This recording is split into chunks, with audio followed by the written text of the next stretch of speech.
we'll start. Okay, Mike's still on. Hi, everybody. Thank you very much for coming out tonight to this event. And I really thank our partners, Colorado Department of Public Health and Environment and Newmont and Division of Reclamation and Mining and Safety for being here as well and for agreeing to be part of this event.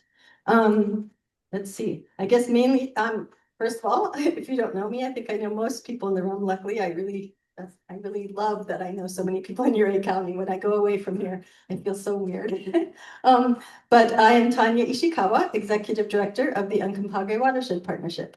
And I want to lay out some ground rules for tonight. And also just some helpful tips. Restrooms are in the back. There's also a water fountain back there. Along that wall over there, there's carbonated beverages. Sorry, I forgot to get non-carbonated, so might have a lot of burping in the room, but I'll accept that. And we also have snacks over there, so please feel free to have refreshments either now or at the end. We'll have a few minutes to mix and mingle, and so you'll be able to eat those then as well, as long as other people haven't eaten them up.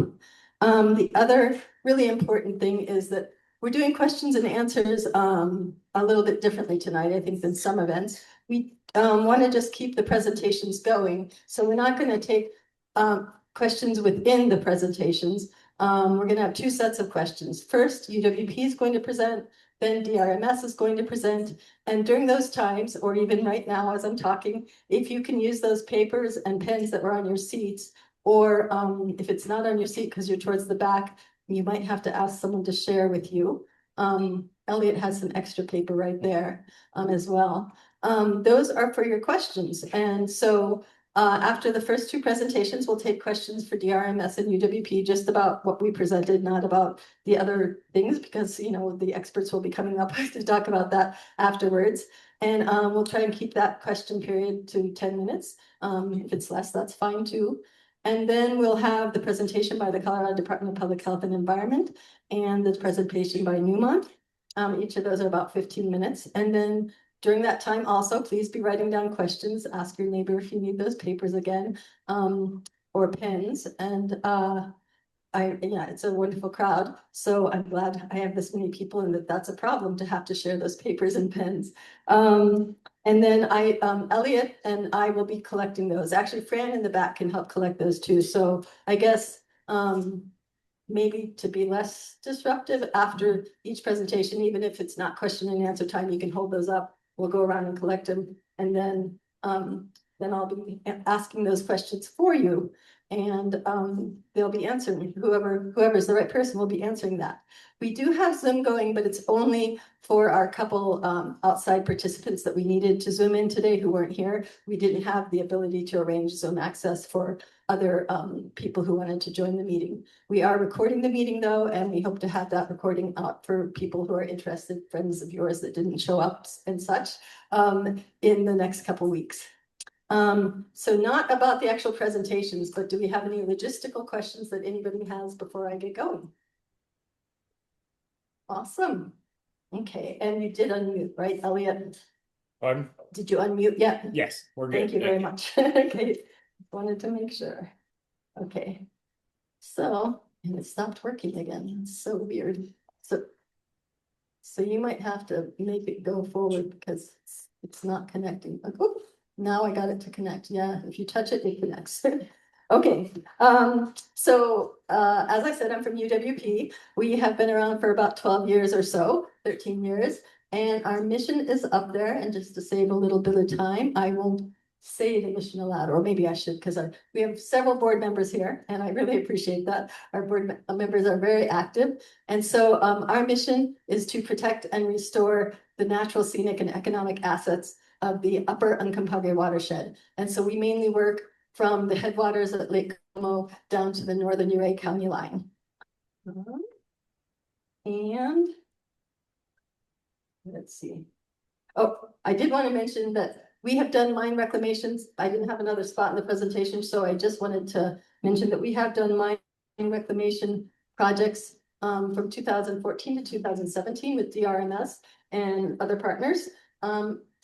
we got a non-point source grant for those, and those were really great projects. If you have questions about those, I'm not talking about them tonight, so you'll have to go to our website and check that out, or call me up and I can email you the information.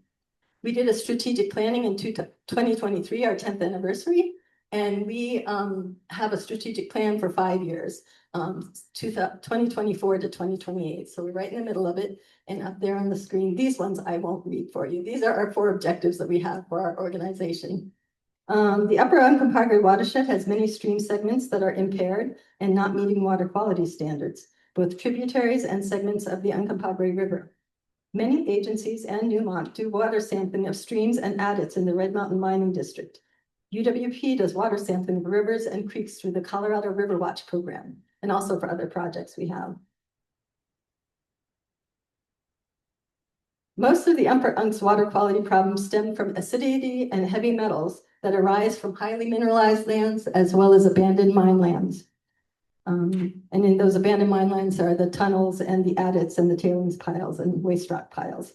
The geology to the west of 550, Highway 550, works to buffer the water quality issues from mines and mineralized zones, reducing metal contributions into the Uncompahgre on that side of the highway or on that side of the mountains. But geology to the east doesn't buffer, and it's more acidic, and water in Red Mountain Creek is quite contaminated and the biggest source of metals to the Uncompahgre River. In 2022, pH, let's see, I guess I must have had to go forward because I want to tell you about pH. pH on Red Mountain Creek at Idorado varied from 3 to 4. A typical aquatic life supporting stream in Colorado has a pH of 6.5 to 8.5, while pH of 3 is similar to the acidity of orange juice. Looks orange and looks like orange juice. This lower pH level keeps metals like zinc in a dissolved state that impairs water quality. Here is a map of Riverwatch sites where UWP and Eric and Ethan Funk sample water quality from Ironton to the Ridgway Reservoir. At the south, which is down here, the map works south, it's just that downstream is up and upstream is down. At the south and the highest elevations are the Idorado and other sites above Ouray in this lower area, and sites north and downstream of Ouray in the center to top portion of the map. As cleaner water enters from tributaries, the metals slowly settle out downstream in the riverbed and Ridgway Reservoir. Water quality below the dam is much, much better. The compliance for Idorado, for the Idorado consent decree, is based on dissolved zinc concentration. This is a graph of profiles of total and dissolved zinc and pH at 8 Riverwatch sites from Idorado downstream to below Ridgway Reservoir. And I thank Arlen Huggins, our Riverwatch person, for this chart and for all his help with us understanding the data. Zinc was dissolved until pH reached 7. Then reactions and dilution rapidly increased concentrations below the hydro dam. Let's see if I can.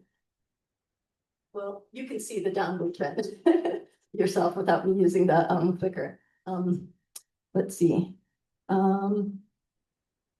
Dissolved zinc concentration dropped from 1,100 at Idorado to 7 below the reservoir. The state's aquatic life standard for dissolved zinc was attained at sites below Ouray. The Uncompahgre River watershed headwaters have stunning beauty and natural resources that make them not important not only for the upstream area, but for downstream as well. They're significant for our quality of life and for our economy, and they're important areas for our wildlife and fauna and flora. It's critical to restore the health of the headwaters area to benefit the whole watershed and community. Thank you. That's my presentation. And now we will have a presentation by Jeff Littrell of the Colorado Division of Reclamation, Mining, and Safety. And as I said, if you have questions for mine or for his presentation, please be writing them down and we'll take them. So let me switch over to you. Okay. Here's a link to our website, drms.colorado.gov.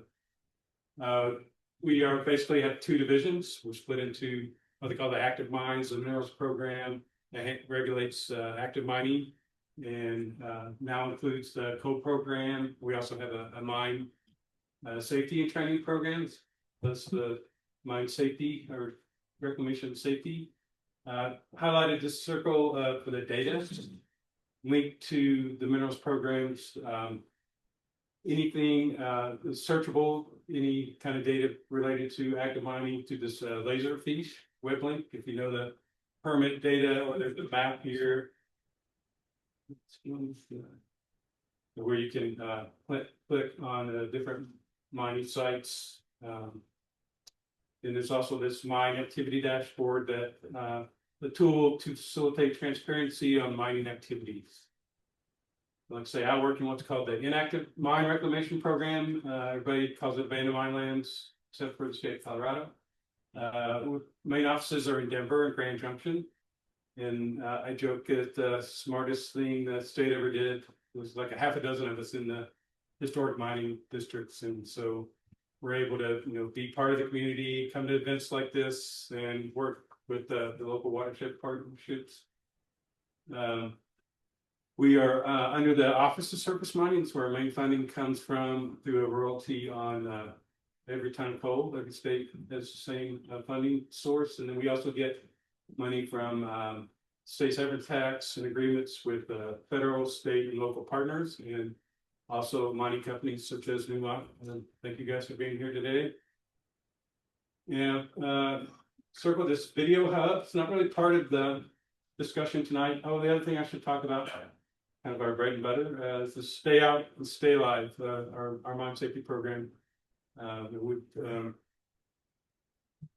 close over 10,000 hazardous mine features. Anyway, on this video hub, we have a couple of case studies. We also work on coal mine fires. And then what might be of interest to especially folks in Ouray that are interested in mining history, that done these oral histories with Leadville, Trinidad, Silverton, and most recently Nuclear Natarita, where they interview some of the old miners. Kind of interesting. You're going to check them out. So yeah, why are we here tonight? As Tanya mentioned, a lot of these, this is from CDPHE, Colorado Department of Public Health and Environment. This is our 303D list. Any of these red segments are, there's Ouray. So, most of these headwaters are impaired waters on this 303D list. So starting probably 2012, 2011, we, in conjunction again with the CDPHE, that's Skip Feeney, we're on the ATVs getting ready to head up to Poughkeepsie Gulch to do some sampling. That's actually Lucas West, going up to the Atlas mine across that sketchy snowfield. But anyway, we wanted to see where, the impairments were, so we did a lot of water sampling. And then Ashley Bennett with the watershed group together this assessment report. And as Tony mentioned, they where we get this 319 non-point source grant. We did 3 projects. Again, not going to go into, we presented on those in the past, and I think there is some information on this website up here. There's also this mine site remediation presentation. Ashley gave it right out their house a few years ago. It's got some really good information on it. But what I've highlighted here is the time frame. A lot of this stuff was done 13, 14, early 15.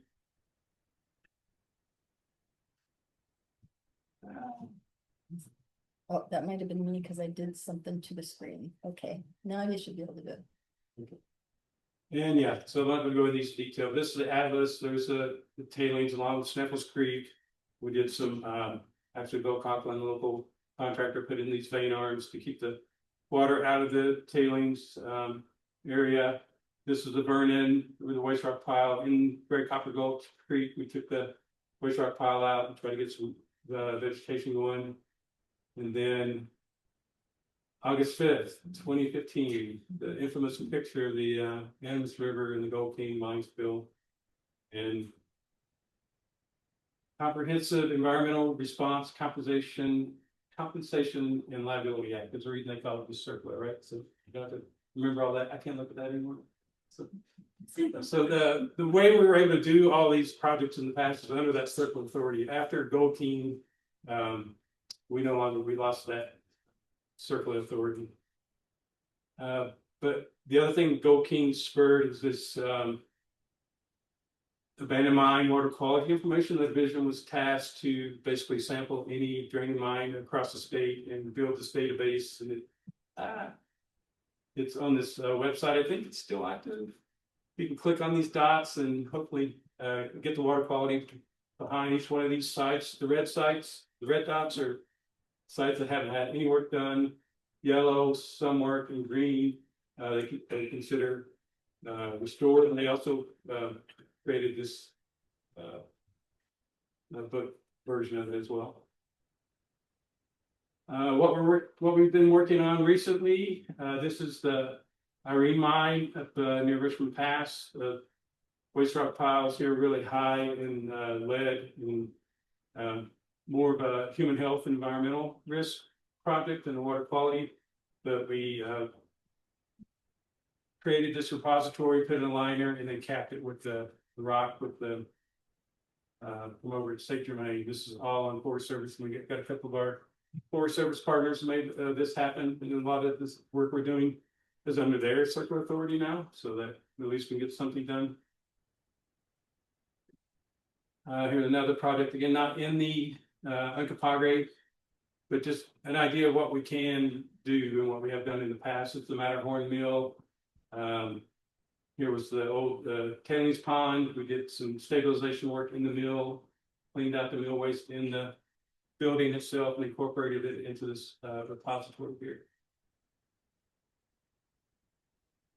Another project we did last year. This is I don't know if you can see these oil piles, basically in these people's backyard and driveway. Stephanie Mitchell, who I work with, is here in the audience, to say hi to her, get a chance. She's doing a lot of the mine safety closure work here now. And then in the end, you see the spoil piles were removed and placed in these repositories up here in this pasture land. Future projects we're looking at with the Forest Service up in this Corkscrew Pass, basically Auburn, Iron City site, trying to reestablish these wetlands here, get some vegetation going, and then create a repository with this, remove that source for this kill zone with the West Rock pile at Iron City. And you might think, well, this looks like a drain adit in a beaver pond, and it is, unfortunately. So I bring this up again. This is not in Uncompahgre, it's with the Forest Service over in Ophir, and we're trying to get creative on how we tackle these projects. So the Forest Service, where we can't touch the water, they're going to do the diversion under their circular authority, and then once it's dried out, we'll come in and create a diversion channel and cap that waste rock pile. So trying to move forward with what we've got. December 17th, 2024, after decades, Good Samaritan remediation of abandoned hard rock mines program. And I'm not the expert in this, but I want to put, here's the website, here's the definition of what they consider a Good Samaritan. It is basically a pilot program, 15 sites across the country, and we, along with Travel Unlimited was instrumental in getting this through Congress, I guess. And we're trying to finalize a list. I think they're finally going to work on one site this summer in Washington State. But the idea is, if we have success with these pilot programs, it'll spur on to get something more nationwide and more rigorous. We also work with the EPA, the mixed ownership group, for over a decade now, and looking at these draining adit sites and doing what we call PCS sampling. And we did some sampling this past summer with up on County Road 31 on Forest Service lands. And then probably the most important slide tonight is how to contribute to UWP. Thank you. Come on, Tony. I know. And you know, these projects, they take years, they take a lot of partnerships. PWP is kind of the glue that keeps everything to go going. And then, like Tony said, they have this amazing board of volunteers, a lot of scientific knowledge, and then Tanya's doing a great job of keeping the wheels on the bus and steering the bus down the road in the right directions. I think that's it. Thank you. Sorry, I can't even get so many things together. How's your funding? Is it stable? Are you able to look forward to these projects?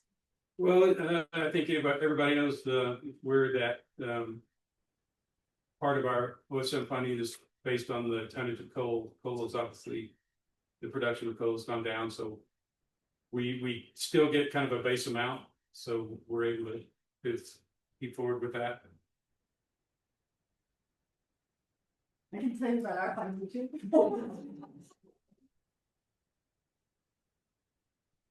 UWP has grown a lot in the projects that we've been able to do with our strategic plan and with our very active board.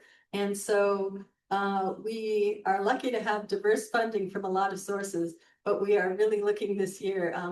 Because we have so many projects going, we're starting to eat into our reserves, which are really healthy at the moment. They're nearly $100,000, but we need those because when we get, especially government grants, we don't get reimbursed for 3 to 4 months after we spend the money. So yeah, so we could use more funding. And there is, yeah, I mean, mining related in particular, mine remediation, it's difficult nowadays because it's difficult to even do it legally. So yeah, I guess that's a complicated answer that somebody else would know better than me, but it's hard to get that money because it's hard to get those projects approved.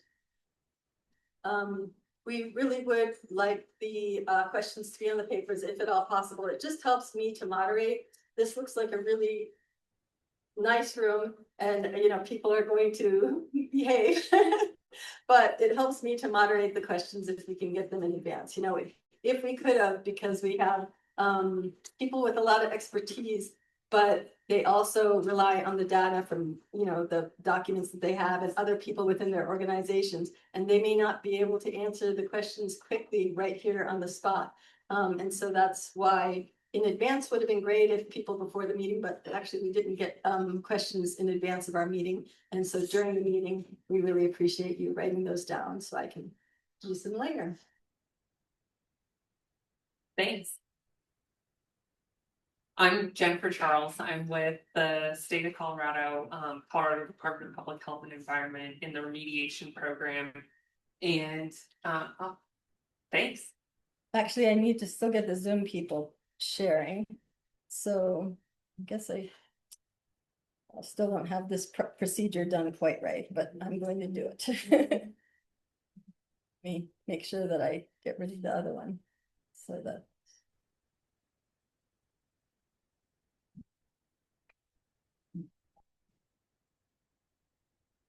I'm mostly going to cover the early years of the state's involvement with Idorado. So just to kind of cue up the presentation and then Justin's presentation after mine, I'm going to kind of cover the beginning, a little bit of the mining history, a little bit of the legal history, and then the initial implementation of the consent decree and remedial action plan. And then after I get through the easy part, then I'm going to hand it over to Justin for the hard part. Sorry, Justin. That's okay. I'm actually going to hand the real hard part of the wrong. Hey, going forward. Perfect. Okay, so that clicker should be able to work. Okay, awesome. And it's the bottom. The lower one. The lower one. Okay, perfect. So this map's a little hard to see on the big screen, but I lifted this from Justin's O&M plan for both the Telluride side and the Red Mountain side. You can see it's just a massive, massive site. So that's the main purpose of this slide. So you can see the Telluride side over there in the high country area, and there are a lot of diversion ditches up in that high country area to route water away from the tailings piles and leftover mine waste. But the main focus of today's presentation, Yeah. drifting away. December. Case. Thanks. The main focus of today's presentation will be that Red Mountain area on this side of the mountains. So this is just a brief overview of the highlights of the mining history. Colorado has a very long mining history. Some of the key highlights are it started in the 1870s and then really ramped up production during World War II to help with the war effort. And then reached peak operations in the 60s and 70s, and then started to wind down. And Colorado permanently shut down in 1978. And then in the late 70s and early 80s, that's when some of the health studies began and some of the environmental studies due to some of the dust complaints.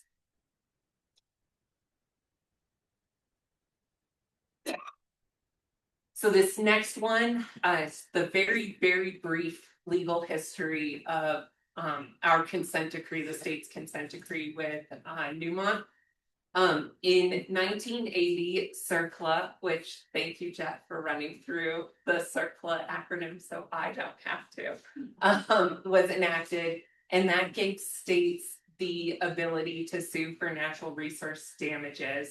So then in 1983, Colorado sued Idorado for natural resource damages at the Idorado sites. And we also had a few other lawsuits for other mine-related sites not related to Idorado. And in 1987, the trial began. It went for about 6 months. And at that point in time, the state and Idorado were very far apart on our goals for the cleanup plan. In 1987, that lawsuit went the state's way, but then it was appealed to the 10th Circuit Court in 1989, and that one overruled that and said that the states couldn't enact the Superfund remedies. So then in 1992, the state and Idorado negotiated a consent decree and the remedial action plan for the overarching Idorado sites. The consent decree laid out the terms, and it required that Idorado pay $3.2 million for past response costs, $1 million for future response costs, and $1 million into natural resource damages claims. And all of these funds have been expended. So we're completely caught up on all of the funds. And then the consent decree also required Idorado to implement the remedial action plan. And the consent decree still remains open and enforceable.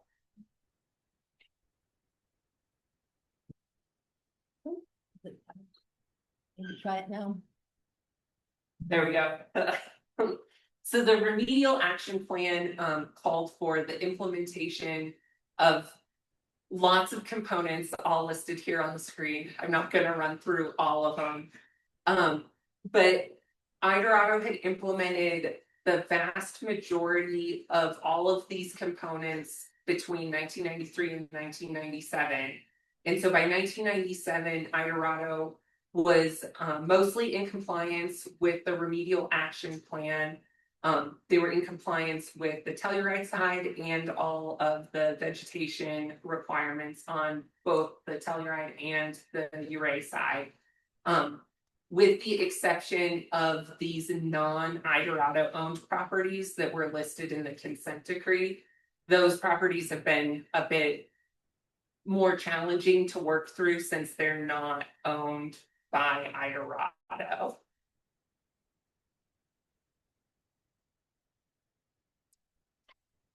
Making sure I covered everything on that slide. So this next slide is also from the O&M plan, and it shows, I liked it because it showed quite a few of the wrap components all in one nice slide. So the Red Mountain shop is here, and then maybe I can make, well, there we go. Yeah, so you can see all the diversion channels and the weep line coming from the Treasury portal, going through towards Red Mountain Creek. And then up at the top, you can see one of the tailings piles, called out. There are actually 4 enormous tailings piles that are beautifully revegetated. 2 through 4 are further downstream and not on this map, but this one had a good picture of most of the remedial action components.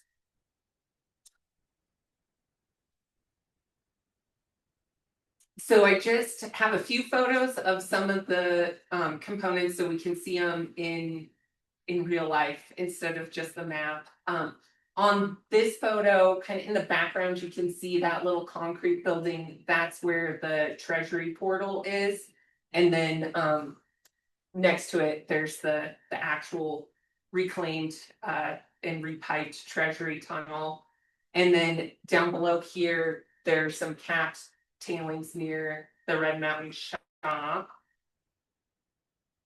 This next one is for the weep lines. The weep lines are these perforated pipes that kind of disperse and help filter and send some of the discharge from the portals through limestone to help clean the water up and get the pH up a little higher. And then here is the remediated area over the Treasury Tunnel weep line, and it's come back beautifully. There's lots of great vegetation in there, so that's been a successful component. And then these are the run-on control and run-off control diversion ditches. The main purpose of these is to prevent erosion of the capped and revegetated tailings piles. So the run-on control ditches grab water that's coming down from the mountain or snowmelt runoff and route it around the tailings piles, so all that water's not running onto the tailings piles and eroding those capped reclaimed areas. So as I mentioned earlier, there are quite a few non-Idorado owned properties that are part of the consent decree. And over the years, getting access to reclaim or remediate these areas has been challenging. So I just have a few photos of some of these, and some of these areas are unfortunately areas that are still contributing contamination to Red Mountain Creek. So this is the Genesee adit, and that's one of the more prominent ones that you can see from the highway as you're going up over Red Mountain Pass. And the Joker Tunnel, that's the Joker Tunnel, and then looking downstream from the tunnel. And the Rouville portal and the National Bell portal as well. The National Bell area has, again, kind of that crisscross of different owners. The National Bell area is partially on Idorado owned areas, and then it's also on US Forest Service land, and then there are several private landowners all in that overlap along those areas of the tailings and the portal. So the RAP lined out 2 main performance objectives. The first one is vegetation aid. And so Idorado consolidated and revegetated all of their tailing piles. And the compliance is based on 80% cover over the top and then live cover of 60%. And as I alluded to in some of those earlier photos, the vegetative cover on the tailings piles has really done well over the years. I wish I had some of that vegetative cover at some of my other sites, but that's done really well. And then the second performance objective is the water quality in Red Mountain Creek, and that is loading reduction for zinc. And it requires essentially a 50% load reduction in zinc in Red Mountain Creek. And that one on Red Mountain Creek, we have not done as well on the compliance for that one. This is the compliance point for Red Mountain Creek. It's just upstream of Ironton, and it's on the upstream side of the bridge there. And then with this map, you can see how much area there is between the Red Mountain shop and the compliance point, and all of that watershed contributing in between the Red Mountain shop and the compliance point, just to highlight the scale of all of that. And so over the years since 1997, Idorado's done quite a lot of additional studies, and I know Justin's going to talk more about that, so I don't want to steal his thunder, but Idorado has been working since then to come into compliance with the Red Mountain Creek water quality point. And with that, I'll wrap up and hand it over to Justin. This is how you can access all of our electronic records on our database. If you have any trouble accessing our records, I'm always happy to walk people through it, or if it's something that I can easily pull, I'm happy to pull our records. Our system can be a bit challenging to navigate. So if you have any troubles, you can feel free to contact me and I can help.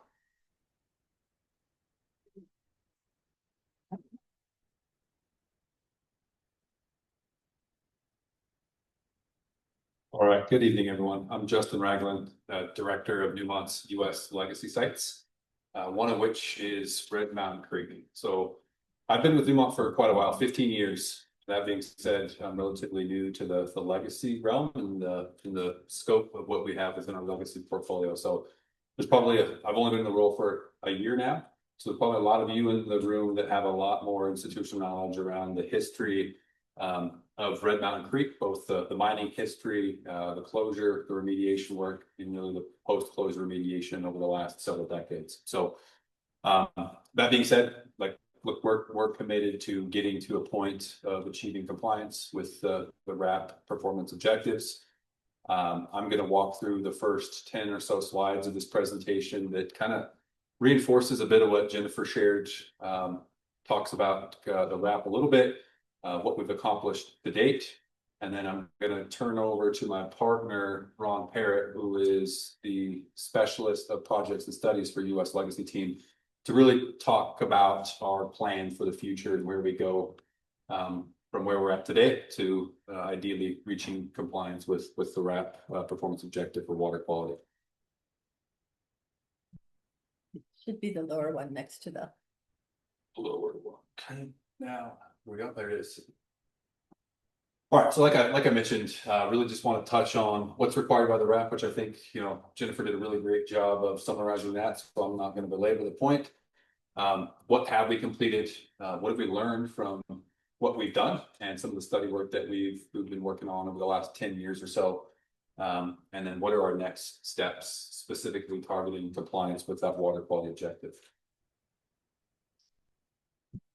So look, just to reiterate the history, and again, I think most folks in the room probably understand the long mining history in the region here in and around Ouray. So gold and silver mining in the San Juan Mountains dates back to the 1870s.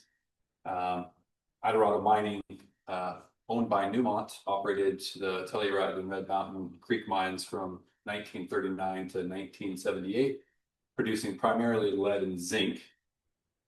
As Jennifer mentioned, in 1992, after a long legal process, we agreed to and signed a consent decree with the state of Colorado, which defines the remediation action plan and the work required under that action plan. Really, most of the remediation work, and we have Eric Schoenbaum from our Red Mountain Creek site here today.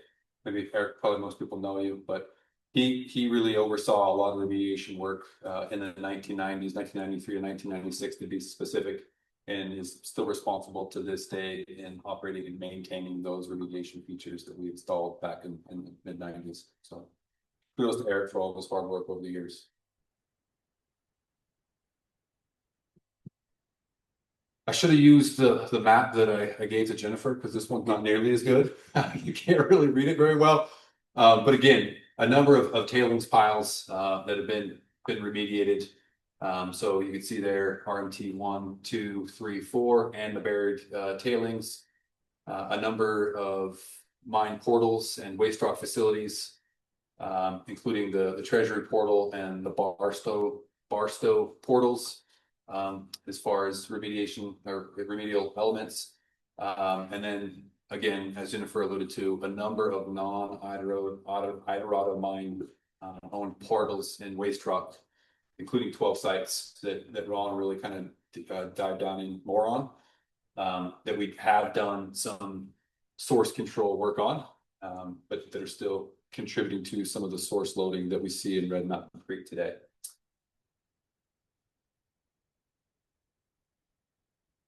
So again, kind of two primary remedial objectives. One is source control and physical remediation. And again, a lot of good work has been done in achieving this remedial objective. So tailings pile revegetation performance objective. So total cover, live cover, and diversity. And you know, I think there's some technical aspects to work through, but for all intents and purposes, we'd like to think that this performance objective has been met based on the vegetation that we see out there. So, you know, what this consisted of is amending these tailings facilities with some limestone, with growth media, resloping the facilities so that they're stable, and then revegetating. And then you can see what they look like today. Some really impressive examples of mine remediation when you look at the tailings facilities here at Red Mountain Creek.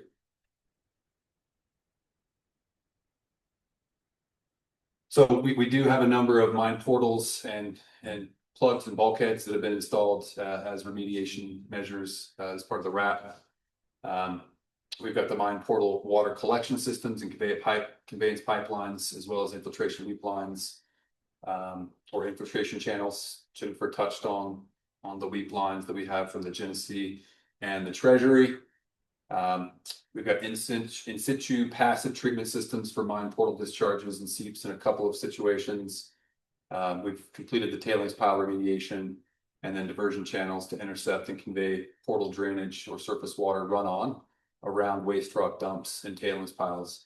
So really, this is again about minimizing contact, right? So precipitation, routing that around mine impacted material, and minimizing the potential for contact and point source discharge into Red Mountain Creek. So just a couple of examples here of before and after pictures. This is the RMT2 tailings facility. You can see there before. Eric, you know who that is in the picture? Nope. Okay. So that's probably circa sometime in the late 80s, early 90s, maybe.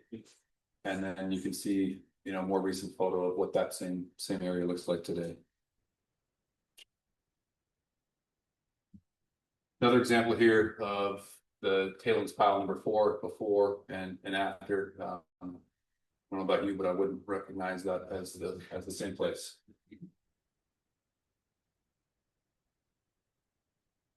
And then again, just some good before and after and even during photos here on the top.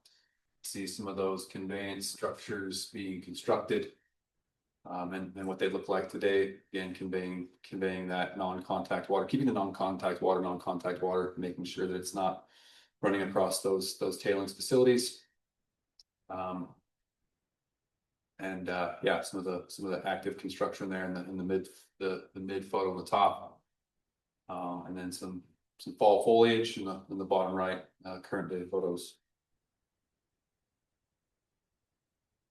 So in I guess high level summary, really good work and success in meeting the physical remediation of the tailings facilities and some of the mine portals. But the second performance objective is really around achieving a 50% reduction in zinc concentration in Red Mountain Creek, and that's where we still have got some work to do. So zinc concentrations with the physical remediation work that's been done so far have been reduced by about 20 to 25%. But like I said, we've still got some work to do to get to where we need to be as far as meeting that 50% reduction in zinc loading in Red Mountain Creek at that RMC1 compliance point. So I'll leave it there, and then I'll bring Ron up, and Ron's going to speak to kind of what we've been doing over the last decade as far as study work to kind of understand what we need to do from a water management and water treatment perspective. And then really share with you all kind of our more recent plans to scope a study and advance what looks to be like active water treatment or potentially active water treatment for Red Mountain Creek. So we'll let Ron speak to those details.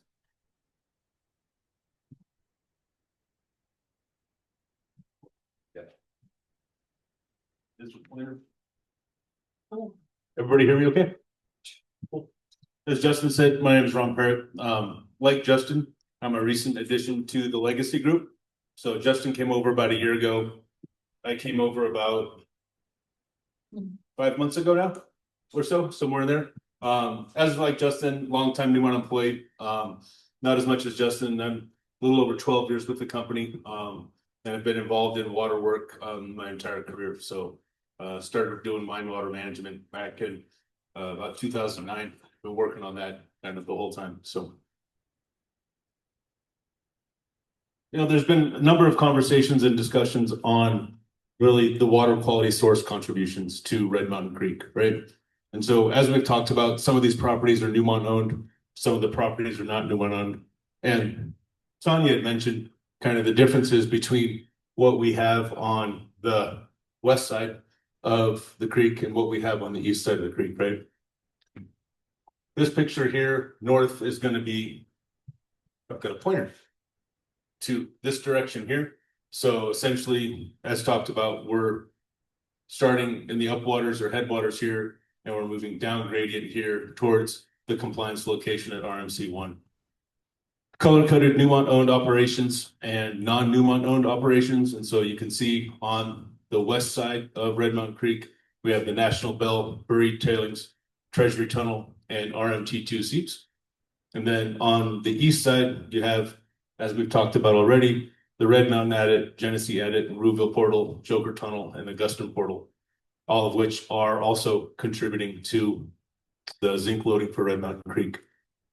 On the left here, got a table here showing the variability in the zinc concentrations and loadings that were assessed in 2012, 2013 to really quantify and understand these loadings to Red Mountain Creek. Won't go into all the numbers here, but really what you see is you have variability for some of them. You know, look at the top, like the Genesee Adit, varying contributions from approximately 40 to 60%. And then all the way down to the lower concentrations like the RMT2 seeps down here at 1 to 5%. When you aggregate this data together, the Newmont owned properties are contributing about 25% of the loading to Red Mountain Creek. The non-Newmont owned properties are contributing the remainder portion of that with what we see for what was evaluated at the RMC1 compliance monitoring location. So kind of an understanding on the loading. These studies, as I said, were done 2012, 2013. So those studies, the investigation to identify and characterize the source of zinc loading was 2012. 2013, went back and defined that variability, right? Taking multiple samples during the year, quantifying what the concentrations were, low, determine what the loading is so that we can make an assessment for what the relative contributions are to that RMC one compliance location to understand where treatment or where we need to install controls, passive water, whatnot. 2013 to 2015, we did a lot of pilot scale treatment testing. We did a lot of laboratory testing and some in situ work. Eric was here overseeing a lot of that. And then we also in 2025 and recently have been doing a lot of pilot scale treatment testing at our laboratory that we have in Denver. And that is really looking at what types of media or what types of things we can do in a passive sense to mitigate and remove the zinc loading from the water that is contributing to the source. When we do all that, taking a look back at the quantification we did, we really were able to identify that the Genesee, National Bell, and Treasury tunnels were locations that if we were able to treat that water, we would be able to have the greatest impact and reduction for the RMC one location that would be feasible for us, right? Water that we're able to access and be able to do something with.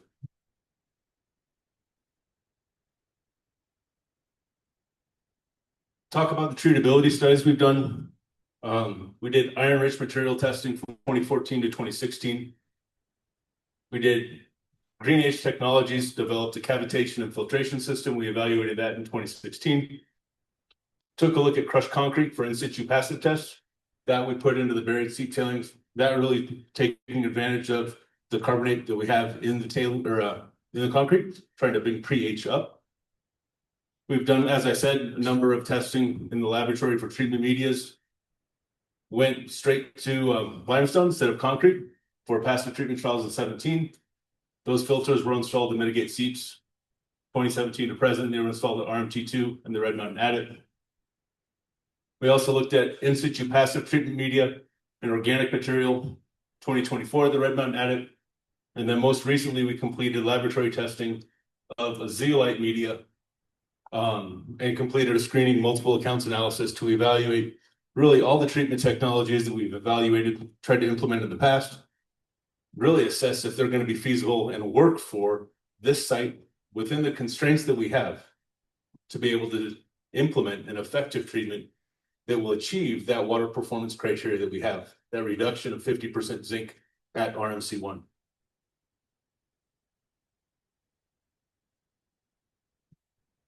So what do we learn, right? What do we know, right? So we know, as Justin had mentioned, that all of the physical work that we've done, what we've done to date, surface water diversions, waste rock, tailings remediation, the weep lines that we've got installed, some of this testing work that we've done, it's reduced the concentration of zinc by 20 to 25% at RMC1. Still a little bit away from our compliance criteria of 50% reduction.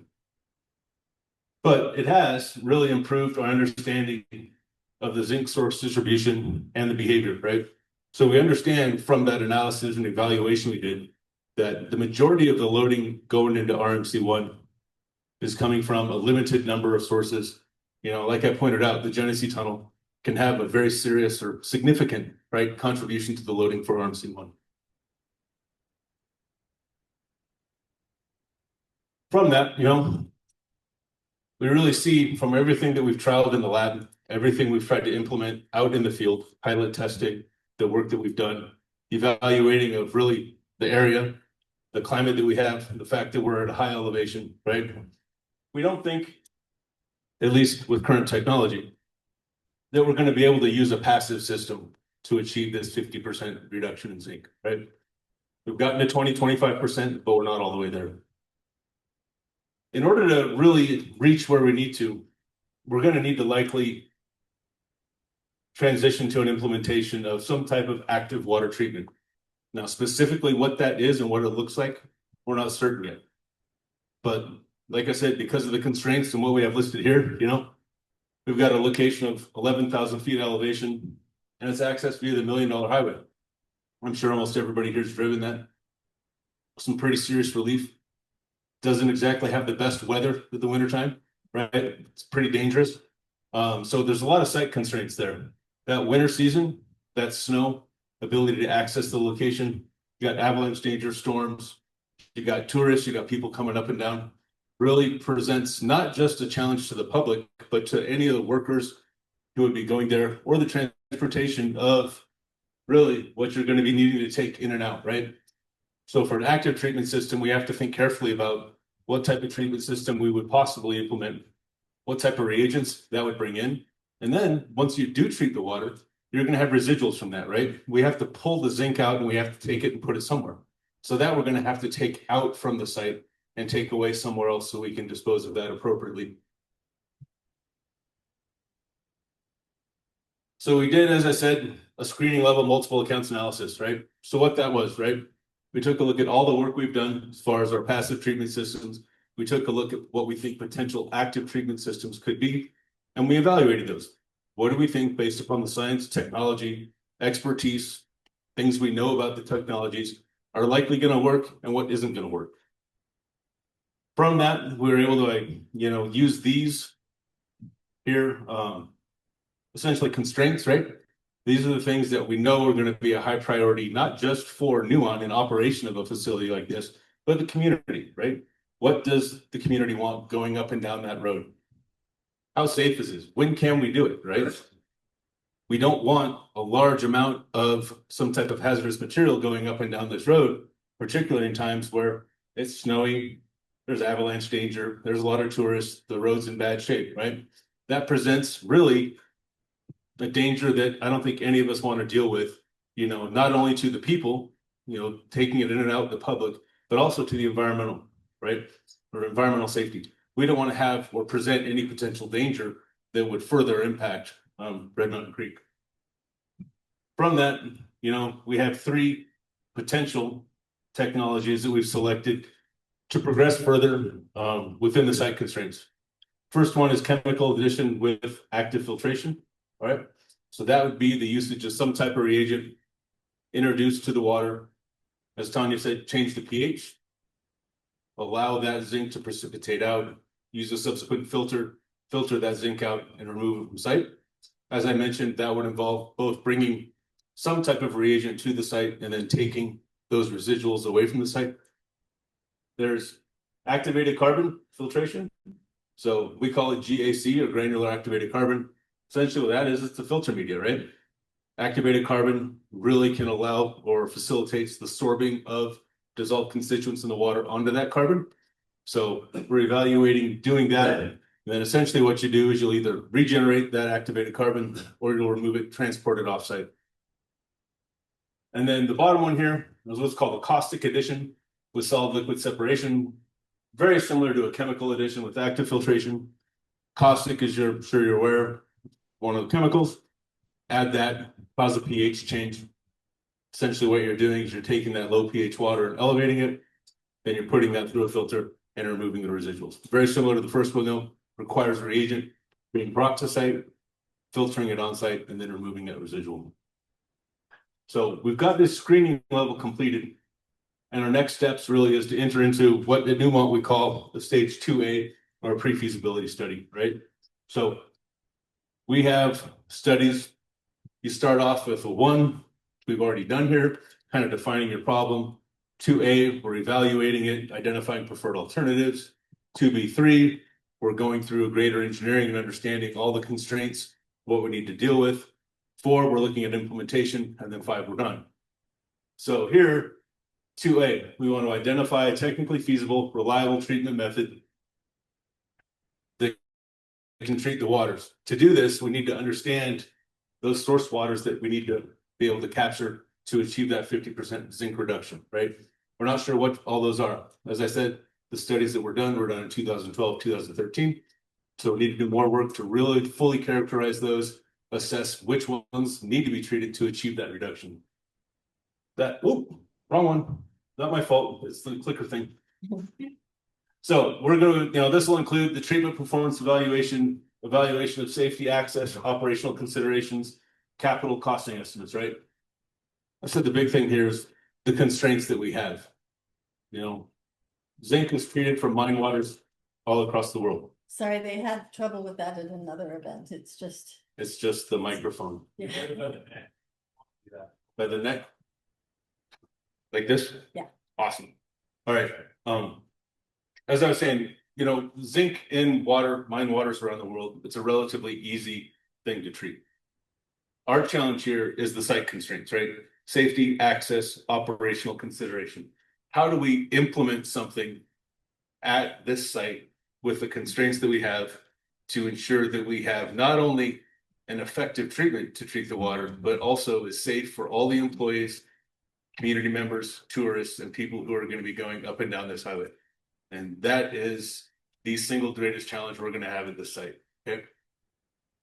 Capital and operating costs, we're going to choose the treatment method that not only is going to be the most effective, the safest for everything, like I said, environmental, people, tourists, community, but also is going to meet the operational costs, right? It's going to cost money to operate a water treatment plant at this location, and that will be, you know, as it is with everything, evaluated. Once we go through this, that recommendation for preferred treatment alternative, we'll advance that, right? I was talking about the stages. We'll go from 2A to 2B3.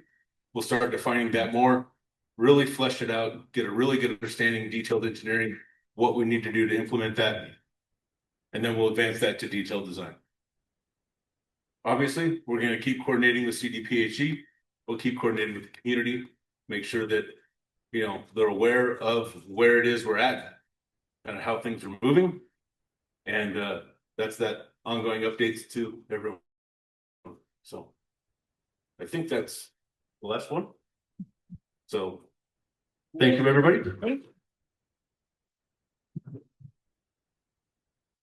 like to make a few announcements while we're getting the last bit of questions. So you can, if you have more questions, you can be giving them, and I will go up to the mic and do a couple announcements. Turn it off.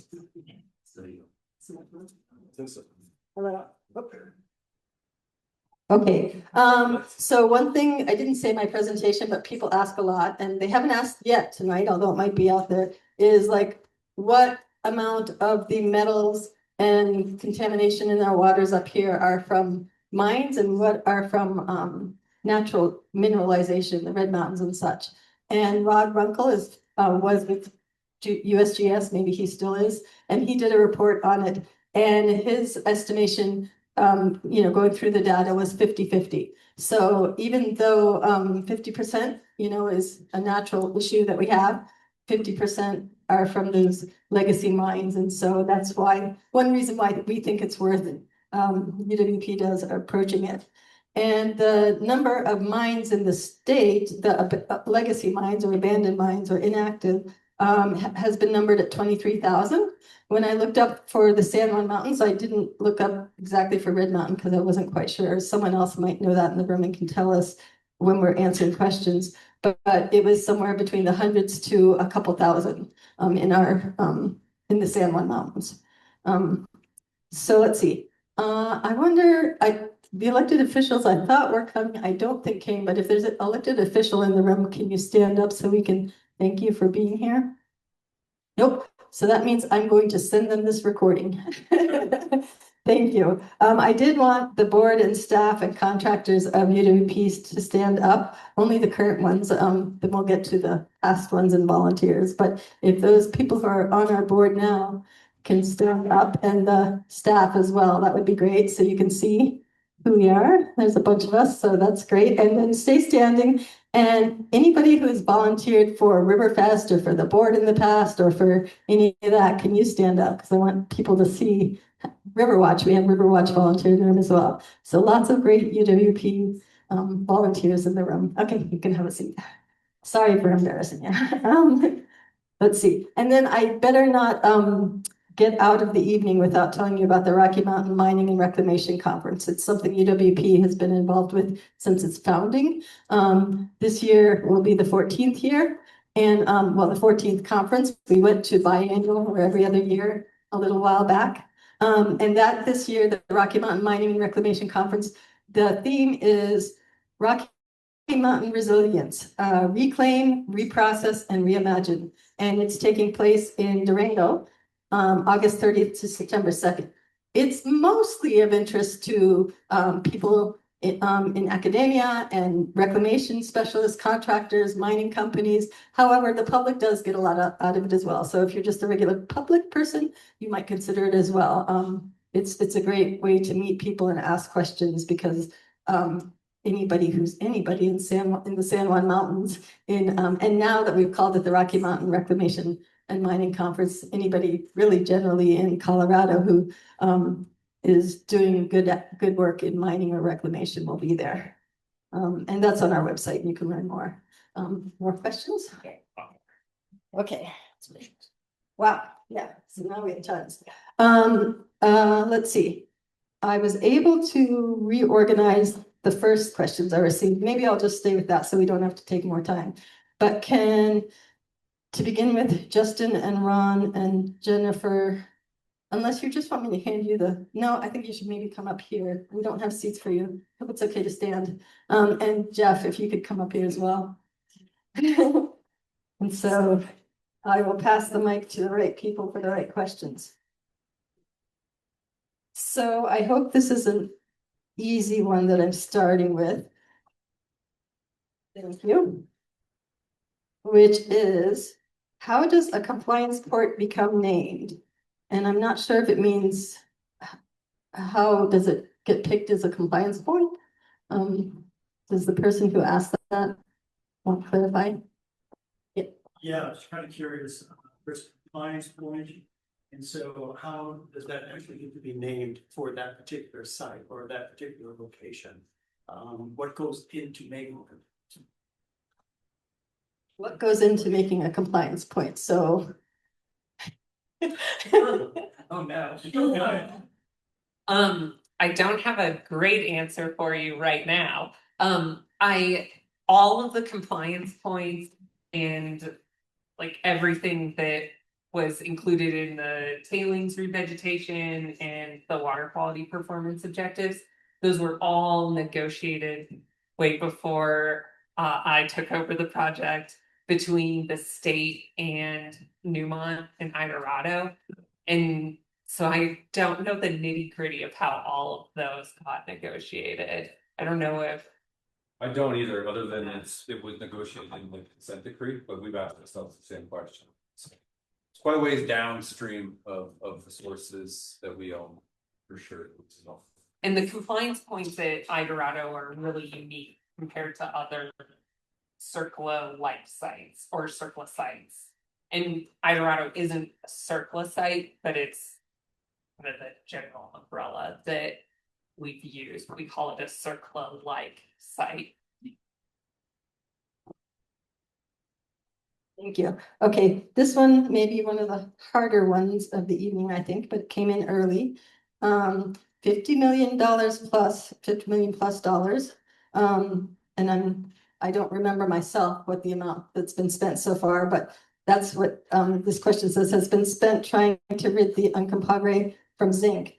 Where is the zinc coming from, which you explained a bit? And so I don't know if you have a brief, like, no, we said it when, and why during all these years haven't the efforts been successful? And of course, they have been at least half successful, so. Yeah, so it's a good question, and I think the easy answer is it's complex. So like you said, we're halfway there to meeting compliance with the work that we've done. But when you look at the number of sources that Ron reviewed, where they are geographically, and when you look at the topography, and you look at the ownership, there's a lot of moving parts that make it pretty complex to figure out how do I get the sources that I need to a single location, if I'm talking about active water treatment. And that's, like we've shared tonight, kind of the direction we're currently headed. We were hopeful, previously, a decade ago, that there were maybe some more passive solutions that we could implement that would be less resource intensive from a long-term management perspective. But I think the investigations that we've done and what we've learned through those investigations is that's probably not likely our reality. And now we're at a point where you know, we really need to look hard at how would we manage the water, and really a part of this is conveyance, getting these, identifying what sources we want to get. And how do we get them to a central location to where you can actively treat them? And to Ron's share, you know, how do we do that in a socially and environmentally responsible way that's acceptable for, you know, you all, the community members of Ouray County? I don't know if anybody else- that one. Yeah, does this, Jennifer, do you have anything? Okay. Now. Okay.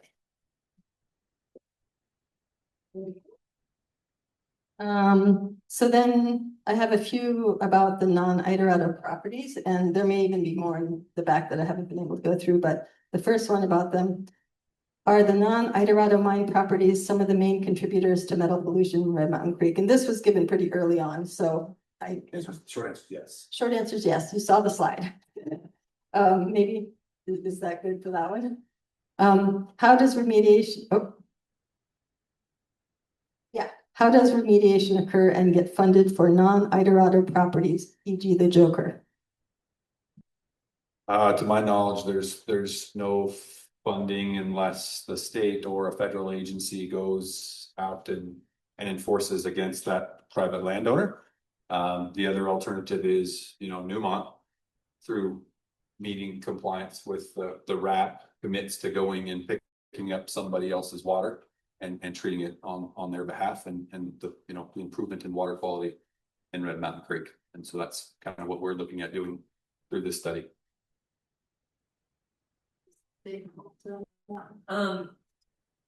Not really anything additional. All the funding that has already been awarded as part of the consent decree was all already spent.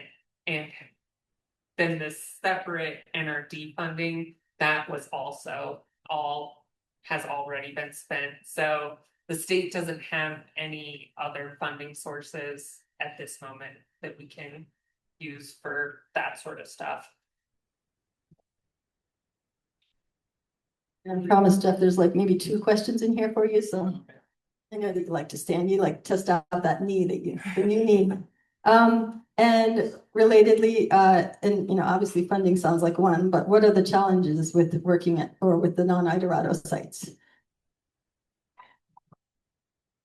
I think from a Newmont perspective, it's really just the uncertainty associated with not owning the property, right? And having to, you know, coordinate and ultimately get approval to go onto private landowners' property and potentially install infrastructure and convey water from their property. So it's, I think that the challenge is really on the legal side of the equation for dealing with the non-owned properties. Yeah, I don't have too much to add other than plea that it'd be great if the private landowners who own some of those properties would be willing to, you know, cooperate with the state and Newmont, because that would help drive the process forward a little bit more. Is the Telluride drainage of Idorado cleanup any better funded than the Ouray side?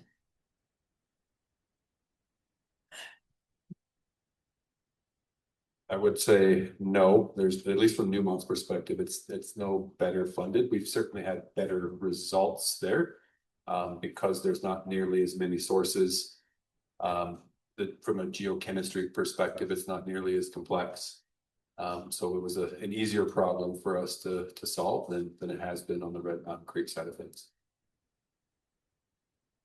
Yeah, I agree. There wasn't any difference in funding between the Telluride side and the Red Mountain side. And as Justin said, you know, you can see on the Telluride side, even just the color, it's a lot more favorable for metals reduction on the Telluride side. How long will the pre-feasibility study that you're in right now take? Like, what's the timeline, do you think, before you can get to active treatment? And a related one was, what's the rough timeline for active treatment? Yeah. So that's a really good question.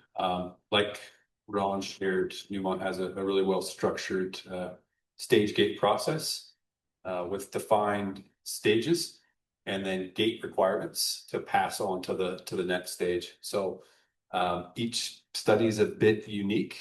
That being said, there's some kind of general like bookends or expectations for how long it takes to complete a pre-feasibility study. So what I would say is that it's probably about a year's worth of work to do the study based on what we currently know. And I say that with a bit of an asterisk because we actually haven't done what we call as an integrated planning session to really scope all of the work, the supporting work streams and the schedules. But that's kind of roughly what we're thinking. I think is probably a year to maybe 18 months to do the pre-feasibility study. We would then take the outcomes from that pre-feasibility study, make a recommendation on a preferred alternative to go through what Ron referred to as the stage 2A gate, and then advance that to a feasibility study. And then that's like all of the detailed engineering. That's probably another year or so worth of work. And then at that point, you're ready to hit the ground and start constructing the engineered preferred alternative. So total timeline, that's probably what I would say is 2 to 3 years of study work and engineering to get to a point where we're ready to start construction. Is kind of tentatively sitting here today what I would share. Ron, if you have anything else to add. Yeah, I think that's accurate, right? So we'll be going through the planning session and really defining all the scopes of work that we'll be doing here very soon. From that, we go and we'll get funding, right? We get funding to go through and execute the work that we've identified to assess and determine what the preferred alternative is. After we get all that done, we'll write up the gate reports and we'll submit those to the business, and we'll get through gate 2A. We'll acquire funding for gate 2B. As Justin said, that'll be that detailed engineering and work for the preferred alternative so that we know what sources we're going to be treating, where the site will be located at, how we're going to do it, how we're going to get residuals out, how we're going to get people, reagents, those types of things in, so that we understand it 100%. We know it's safe, we know it's going to work, and it will achieve the performance criteria that we have specified in the remedial action plan. That likely is going to take another 12, 18 months.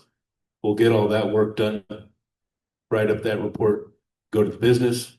From that approval, get funding, then we'll be dealing with contracting, etc. And whether when can we get that started, how is it going to look, and then that would follow shortly thereafter. That once we've been able to what treatment are we doing, what does it take to do it, how do we construct it, how do we make it safe, all those things.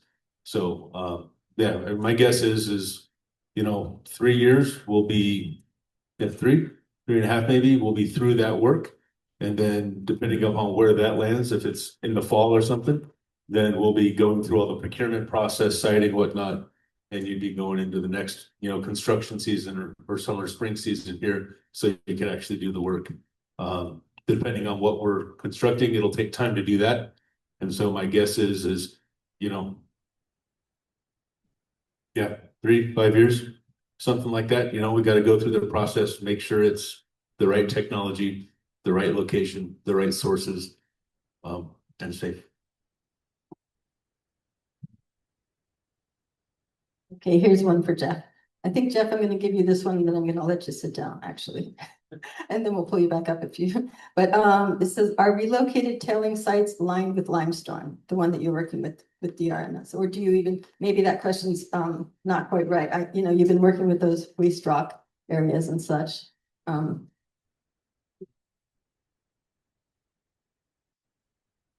General question.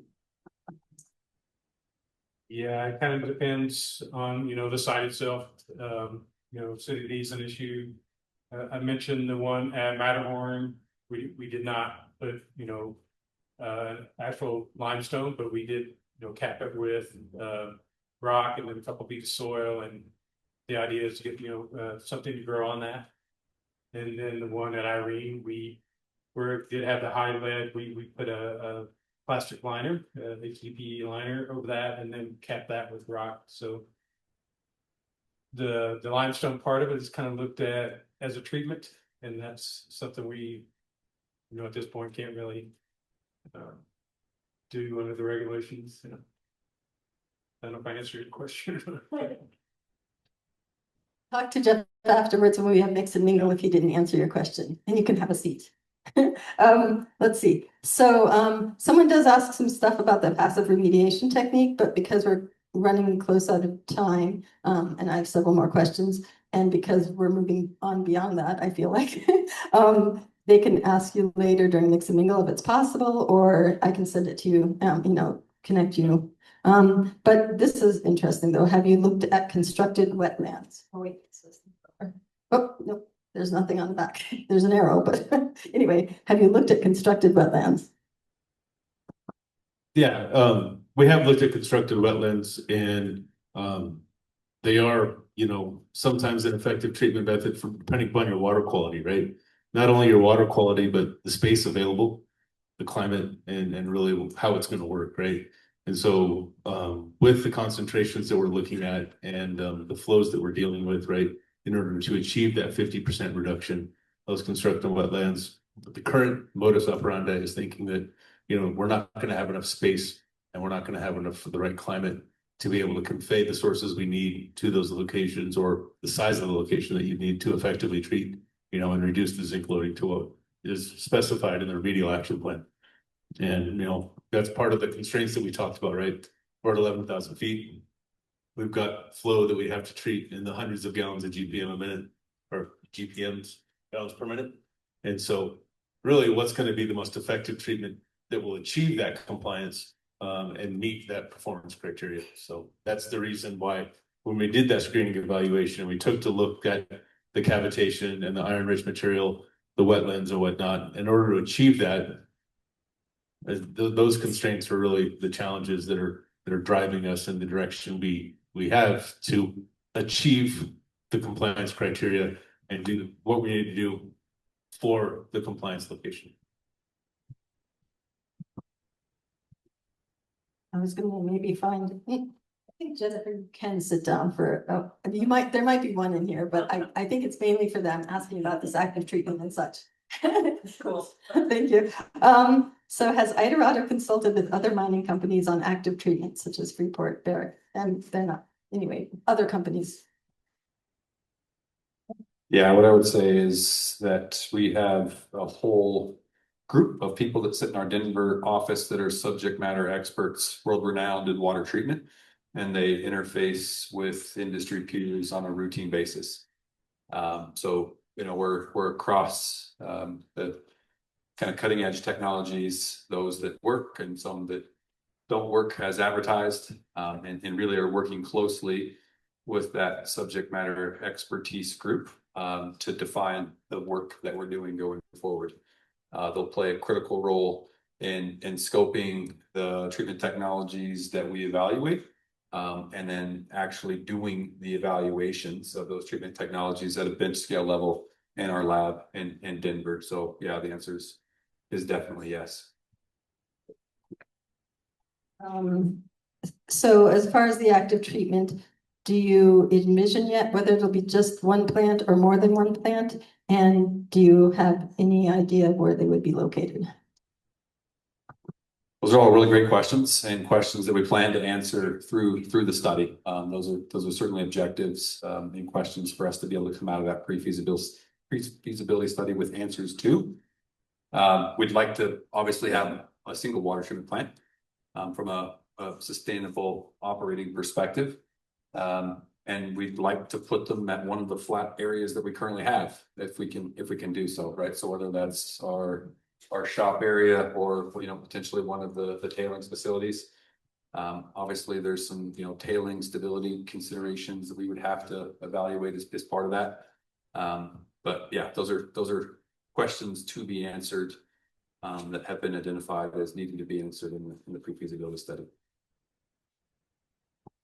And you're going to have to help me with this because it says, as far as active treatment technologies, are HDS and RO being considered? Please tell us what those acronyms mean.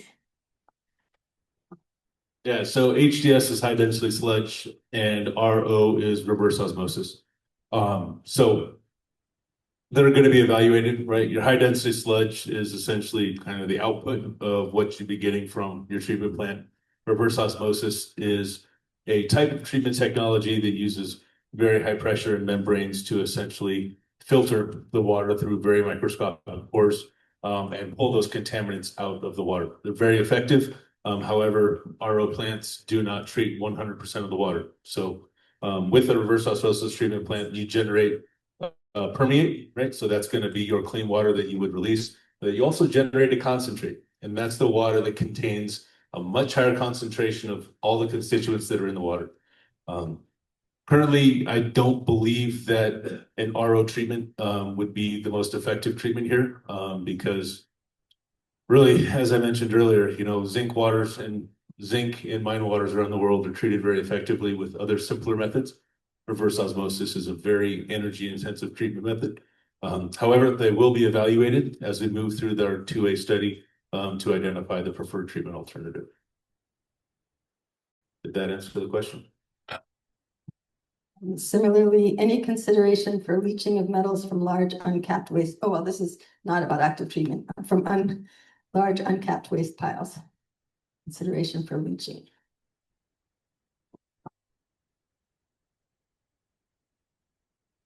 So, you know, we talked about the remedial action plan requirements and the requirement to address and cap those and revegetate those, that type of thing. So part of this study will be a reevaluation of any potential seeps that will be coming off of those tailings facilities and evaluating those, right? So if we do identify something that is not meeting a performance criteria or is at a concentration at a location that we can't get to some type of a treatment technology and facility, then it definitely will be evaluated. You know, as I explained earlier, when you take a look at the sources that have been identified and what the current knowledge is as far as the concentrations and the source loadings,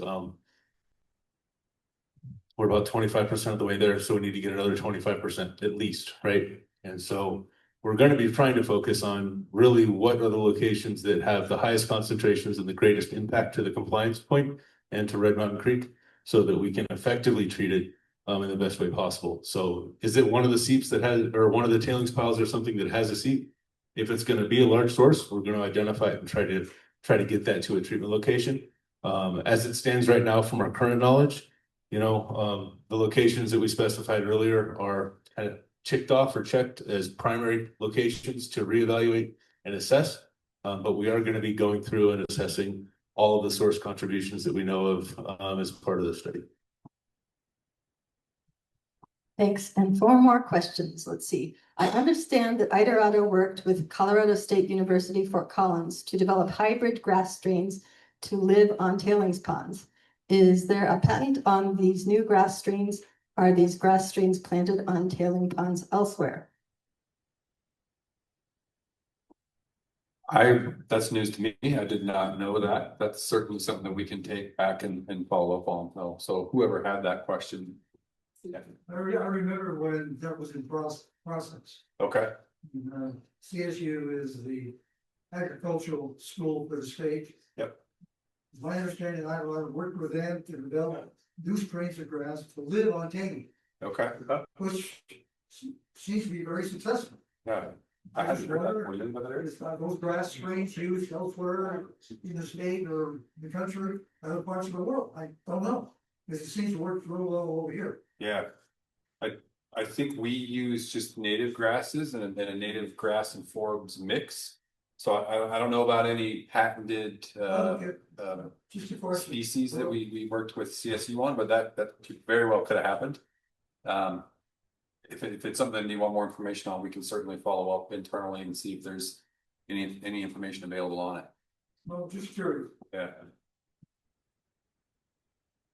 Great. Does source control involve management of infiltration to portals or in-mine passive treatment? We might have. Does source control involve management of infiltration to portals or in-mine passive treatment? Not that we're currently aware of. So, the infiltration into the portals, right, it's a natural process, hydrogeologically, the precipitation fracture system associated with the ore bodies, et cetera, is driving that water to those facilities. I'm not currently aware if there was any work done in the high country to not only evaluate it and figure it out, but then subsequently mitigate it. So uncertain as to that. And then what was the other part? That was it? But Yeah, if you have any questions on passive treatment, just reach out. Outside of the wrap, is Idorado considering health hazards to the public or kids on lead, arsenic contaminated waste piles or acid mine drainage? Yeah, I think that most of those exposure routes that I'm aware of have been mitigated through the physical remediation that's been done. Certainly on the Idorado owned properties. And our focus at this point is really around the water quality performance objective in achieving that objective. But yeah, again, happy to have more conversations if there's unmitigated exposures to the community that we're currently not tracking. And this last one, potentially Jennifer could answer this as well, but does performance objective achieved mean there is no longer any leaching of contaminant minerals into the watershed? I think we've also answered that a bit, but I guess that was a question that someone still had. So does performance objective achieved? Maybe that means when Yeah, it doesn't mean there's zero leaching of any metals into Red Mountain Creek. It means that we're able to achieve the performance objective in the zinc, the 50% reduction from baseline in zinc concentrations at that specific compliance point. Jennifer is with the CDPHE. Can you let us know after they've achieved their objective, does our watershed, then is it healthy? Jeff, That's a big question. Jeff could answer that as well, because I mean, there's many sites in our watershed, which is even outside of the Idorado consent decree area, but. So, CDPG has many divisions. And so, like, kind of the short answer is different parts of CDPG regulate different aspects. And so in the remediation program, we're really kind of, I don't want to say siloed, but for lack of a better word, we're pretty narrowly focused on, in this case, for this watershed, the consent decree and the remedial action plan, because that's our mechanism that we have in our program that we can oversee. There are different divisions that will do, water quality assessments or standards or TMDLs. And I really can't speak to those programs because they're outside my wheelhouse, but it's a complex regulatory system. I don't know if that helped answer the question or not. Well, people can ask people around the room or that they can check out TMDL websites. But that's all we have time for. It's about 8:10 and we have about 20 minutes that people can hang out and, eat the rest of the food and take a can of soda with you if you want to when you leave or drink it here. Yeah, so we'll try and get out of here by 8:30. But once again, thank you very much to our presenters and for coming, including Jeff.